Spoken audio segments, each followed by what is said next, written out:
folks, and welcome back to the Culture Books podcast. This is episode 17 of Use of Weapons. We're doing chapter VI, which is the Roman numerals for 6. My name is John, and I'm joined by... Sheridan. Okay, and Sheridan, what is it we do at this stage of the podcast? You have 30 seconds to tell us about what's been happening in the book thus far. Okay, count me in. 3, 2, 1, go. So the culture is a galaxy-spanning hyper-civilization of incredible artificial intelligences that also keep a phenomenal number of humans as pets or in space stations a long way away from planets where they'd mess things up. They are in one timeline going forward in this book. Sheridan Zakalwe is racing across the galaxy to try and avert a war, and in the other one we were exploring further and further into his dark past.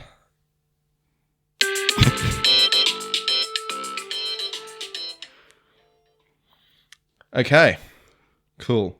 Now, Sheridan, you are now going to try and give us a recap of the events in this rather peculiar and intriguing chapter. So, your time starts in 3, 2, 1. We're on flashback where Zakalwe's on leave and he thinks he can be a poet. He has some very questionable writing methods that don't result in him being a poet. But while on this leave, he runs into a slave trader who he ultimately kills, and he gets told a really weird story by an old man. Okay, 7 seconds to go. Look at you, kicking goals. It is a short chapter. Wasn't a slave trader as much as a slave overseer. Correct, yes. Yeah. And does he ever actually meet him? Well, presumably when he kills him. Briefly. Very briefly. You're right, I did say meets a trade. I should have said comes across a slave owner. Yes. Now, as regular listeners will know, we've, since Player of Games, we've been using AI to generate the imagery for the episodes. And for this one, I could not get a man flying a red kite. I've got a man flying a kite. It just wouldn't give me a red kite, which certainly shows that large language models are not actually artificial intelligence, or maybe they've just got better ideas for what colour the kite should be. Yeah, what colour did we get in the end? It's sort of red and green. Right. But it's definitely not a red kite. It was annoying, despite specifically prompting it for a red kite. A bit like at the start of the very first one for Use of Weapons, I wanted Diziet Smar with a single white gem on her throat, as described by Ian M. Banks, and it would not give me a single white gem. It gave me lots of other jewellery, no single white gem. Very annoying. Yes. Damn, these computers, they're already out of control. Okay, now, so we've got quite the cold intro, which, as we've discussed many times, is a hallmark of Ian Banks, and in particular this book, because of the way the timelines jump around. I'm just going to read the first paragraph. Once, between the time he'd taken the Chosen across the Badlands and the time he'd ended up broken like an insect in the flooded caldera scratching signs in the dirt, he had taken some leave, and for a while had entertained the idea of giving up his work for the culture and doing something else instead. It had always seemed to him that the ideal man was either a soldier or a poet, and so, having spent most of his years being one of those, to him, polar opposites, he determined to attempt to turn his life around and become the other. Any thoughts on that? Well, I think what he's done is ignored the wealth of subject matter material that he's got from being a soldier, and is instead focusing on trying to write poems about touching grass. And taking notes about the landscape. I mean, we get further into that as we go on, but I did like, it's a very juvenile male perspective to think that a poet or a soldier are the most important things to be. As someone who's... let's see, how should I describe this?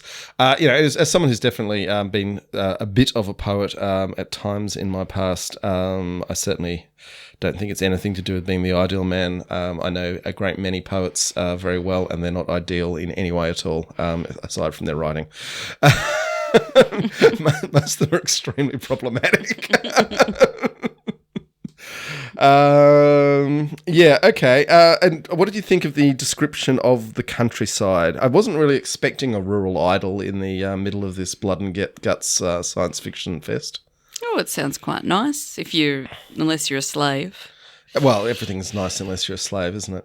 I mean, it felt very much. It certainly felt like where my mother's family comes from in Hampshire, and the whole walking on the hills and seeing people in the distance. There's a lack of dogs. If he's going to go on these sorts of rambles, he needs a dog. He really needs, well, at least one dog, probably three at least, I would have thought. Yeah, okay, but I mean, it definitely feels bucolic British countryside. Bucolic. Yeah, I've got some big words. I've been some poeting. What do you think this chapter's here to do? I'm going to ask you this at the start, and we'll get to it later. Well, it's clear that Zakalwe can't do much else other than be a soldier. What, because you think he's such a crap poet? Well, he literally just goes back to murdering people. Soldiers aren't normally murderers. Well, sorry, Well, the type of soldier he is. Yeah. Which is really more of a spy in lots of ways. Well, mostly he's a general. He's a bit of a James Bond type character. Yeah, there's that. Okay, we got a description of his writing here. He always took a small notebook with him on his walks and made a point of writing down anything interesting. He tried to describe the feel of the grasses in his fingers. There you go, he's touching grass. The way the trees sounded, the visual diversity of the flowers, the way the animals and birds moved and reacted, the colour of the rocks and the sky. He kept a proper journal in a larger book back in his room at the old couple's cottage. He wrote his notes up in that each evening as though filing out a report for some higher authority. In another journal book, he wrote his notes out again, along with further notes on the notes, and then started to cross words out of the completed annotated notes, carefully removing word after word until he had something that looked like a poem. This was how he imagined poetry to be made.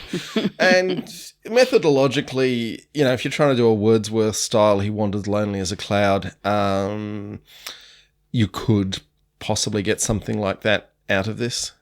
My favourite bit is next when it says he bought some books about poetry as well. But he found it very confusing. and then he bought books about poetry and they were even more confusing. Yeah. He stayed in and tried to read them. Usually, though, they sent him to sleep. Yeah. This is one of the great problems with most artistic forms is that you can spend a lot of time in the study of it without the actual doing of it, and it's in the doing that you do the learning. Yeah, but you do kind of have to be able to be interested in the type of art form that you're trying to produce because you learn that way. I think he is interested in poetry. It makes him fall asleep. Well, that's the books about it too. He's interested in the idea of being an artist or a poet. That's Yeah. what he's interested in because he thinks it makes him less of a brute.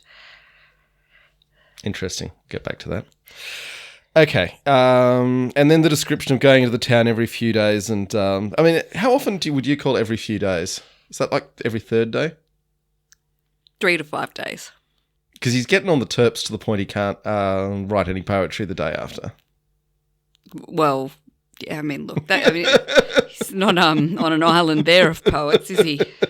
No, but anyway, there seems to be, just in that throwaway line, quite a lot of heavy drinking there. But okay.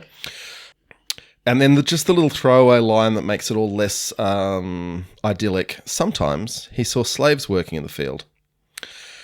Then we go, oh, there are slaves around. And now we get a man with the kite, and I'm going to ask you what this symbolised, but I'll give you the description. The one other person he ever saw regularly was a man who flew a kite on the high hills. They only saw each other from a distance. At first, it just happened that their paths never crossed. But later, he made sure they didn't meet. He would change direction if he saw the gaunt figure of the man walking towards him. Climb up a different hill if he saw the little red kite flying above the summit. He'd intended to climb up a different hill if he saw the little red kite flying from above the summit he'd intended to head for. It had become a sort of tradition, a little private custom. So what's happening with this guy? Well, he just doesn't want to know anybody. Okay, but he's going into the village and playing drinking games with the locals every couple of days. But it sounds like he doesn't actually want to have any sort of real connection with anyone. And he's worried he'd have a real connection with Kite Man? Maybe he's just trying to... I don't know. I don't know what Kite Man's about. Okay. You tell me what you think Kite Man's about. Look, I think in literary terms, Kite Man might be a symbol of himself. Well, he's just flying a kite every day. And he's avoiding having any contact with him. But it's only that's in symbolic terms. It's not actually in the narrative. Flying a kite seems like a pretty boring activity we're doing every day. They obviously don't have a lot of entertainment. If you've got here. nice hilltops and you've got a good kite, I mean, it'd be kind of cool. Gives you an excuse to walk to the top of the hill, basically. And as we know with these British lifestyles, once you've had your big lunch and your afternoon nap, you've got to get out for a walk. Although, as we've discussed, you definitely need to take your dogs with you. And then we have the description of the slave trying to run away. The slave's path left a trail like a wake behind a ship. She got as far as the river, where the landlord's mounted overseer ran her down. He watched the overseer beat the woman, saw the long stick rise and fall, tiny in the distance, but he couldn't hear anything because the wind was in the wrong direction. When the woman finally lay still on the riverbank, the overseer got down off his mount and knelt near her head. He saw something flash, but could not tell exactly what was going on. The overseer rode off. Hobbled slaves came and took the woman away later. He made a note. What were your thoughts on that? Well, I mean, this is when his idyllic life starts to unravel, and he starts to realise, oh, well, the world's a bit crap. Even if I try and live in the country and be a poet. Yeah, this isn't the place for me, perhaps. Yep. Now we get the drinking with the old man. That is a random-ass story. What do you think the story means? Or do you want to describe how you read the story to the audience? Well, the story is about a guy who meets a young lassie in a field and chats her up and starts banging her. And then there's some sort of magic or witchcraft going on because when he opens one eye, she's turning into an old lady. And with the other eye, she's just normal. And then when he opens both, he's rooting a corpse and everything goes to crap. Well, his spirit is broken into a million pieces and reborn as the souls of 1,000 gnats and moths and flies. Yeah, it sounds horrible. Kind of awesome in a way. What do you think it is? There's a bit too much symbolism in this chapter for me. There is a lot of symbolism. I think this is a reimagination of the quite common fairy stories that abound in the English countryside. Sorry, the British countryside. And the idea of in the woods, you want to be very careful of young women you meet in the woods in fairy stories. Yes. In fact, you'd be well advised to walk away as soon as you meet a strange young woman in the woods.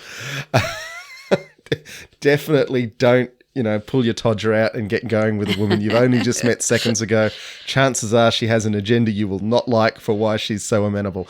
So there's that. The fact that he's seeing the world through one eye totally differently to how he sees the world looking through the other eye. Or through both eyes. Well, that's only at the very end, and that's also the smell changes at the very end as well. I think this is the old man trying to tell him an allegory about how the world can seem really nice if you look at it one way, and if you look at it the other way, it can be really different, and perceiving them both can destroy you. Cool. That makes sense. There we go. I hadn't even thought of that before we got here. Look at you. Quite insightful little one this afternoon. I also think it's in its broader storytelling, not just the old man trying to tell the story, but what Ian M. Banks is trying to tell us about is someone living different lives. Yes. But we'll see where we go, because you definitely need to extract some meaning from this chapter, or it's a case of why is this chapter even here? And given that Ian Banks is not a careless writer, there are things he's trying to tell us here. Although it's definitely a nice change of pace to just have a chapter where Zakalwe walks on some hills and drinks some whiskey. Oh, I forgot about the nest killing incident in my summary. I thought that was a bit interesting in that we've got birds and injured birds for a second time, because when he was on the beach, there was the incident with the bird. Oh, yeah. And just distressingly injured birds we've had a couple of times now, so there's some symbology going on there, and I don't know what that actually means, but it's certainly striking each time he uses it. Injured birds are very helpless. Yeah. In fact, when we get to the end of the book, I think I've got an idea on that, but I won't spoil it. So there we have the bird and its eggs and the moss, and then putting the bird out of its misery, and then giving up on writing. It was 10 or so days after the incident with the bird that he admitted to himself he would never be a poet. He left a couple of days later and was never heard of again, even though the Lord Marshal sent word to every town in the land, because the stranger was suspected of being involved in what happened the night he left, when the overseer at the Lord's farm was found trussed in his bed, his face fixed in an expression of darkest horror, and his mouth and throat stuffed with dried human tongues and pieces of blank paper on which he had choked to death. Well, it has to be him, right? I think it's pretty clear it's Zakalwe. I think it's a recurring theme of Ian Banks across not only the culture books but in his Ian Banks literary fiction of finding macabre ways to pay back nasty people. Now, I've got a question for you here. Is what he does to the overseer something that a good person would do? Well, I'm not sure that that's the right question. That's the question I'm asking. You can tell me the question you've got. No, I don't think it is. But do you think it's something that a bad person might do if they were trying to be a good person? Possibly, yes. That's what I wondered. Okay, what's your question? Well, it's whether it's just. I don't have a lot of sympathy for a slave overseer who has been collecting the tongues of the people he's been beating to death. Same. I'm not sure anything you can do to them will ever make up for what they've done. Well, that's what I think. I feel like it's probably just. Yeah. But he doesn't know enough about the situation to be able to be I don't know. There's handing a out string justice. of dried tongues and he's seen But he doesn't know it's the overseer. He saw him take the tongue out of the woman. No, he just heard the story. Yeah, but he also saw the knife flashing. He just couldn't... Oh, I thought the flash was a gunshot, actually. No, that was the tongue being removed. I mean, removing a tongue, was she dead?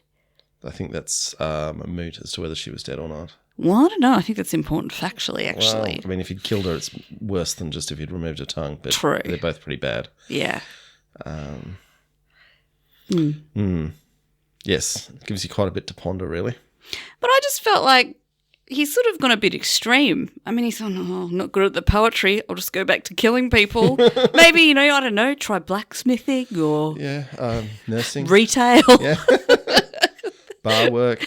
It's not too spoily. There will be future chapters where he meets culture citizens who are doing just that in terms of finding meaning in things that aren't soldering or poetry. Yeah, right. So that's a theme that's going to be explored a little more.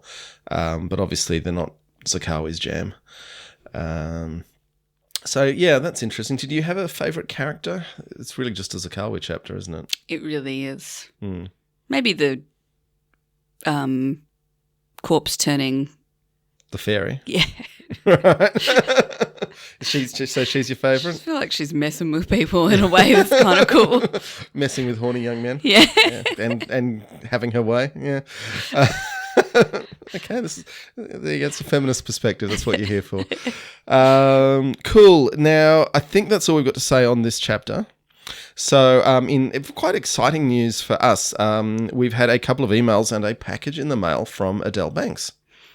And that is the widow of Ian M. Banks, which is a little higher up the food chain than I thought we'd ever actually be talking to anyone. It made me think I should have put more effort into the podcast. Here we are, churning out episodes every week or so.